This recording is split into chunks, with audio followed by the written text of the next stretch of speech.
Wikang Pambansa, Wikang Panlahat ni Berli L. Palmenco. Luzon, Visayas, pati na sa Mindanao. Tuwing Agosto'y sabay-sabay umisiyaw. Grupong etniko sa Pinas nagkakaisa.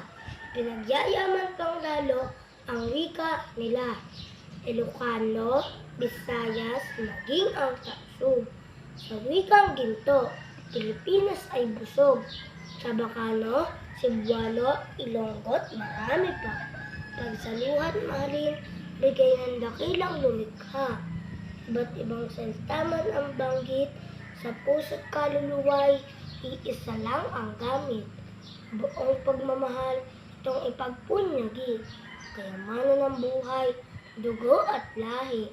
Mayamang kultura, kanyang sinasalamin. Makulay na tradisyon, pinamamahagi din. Wikang pambansa ay wikang panlahat. Gamitin ng tama't paglingkod ang tapat. Sa gisag ng kalayaan, sandig ng katapatan. Wikang Pilipinong nooy ating pinaglaban.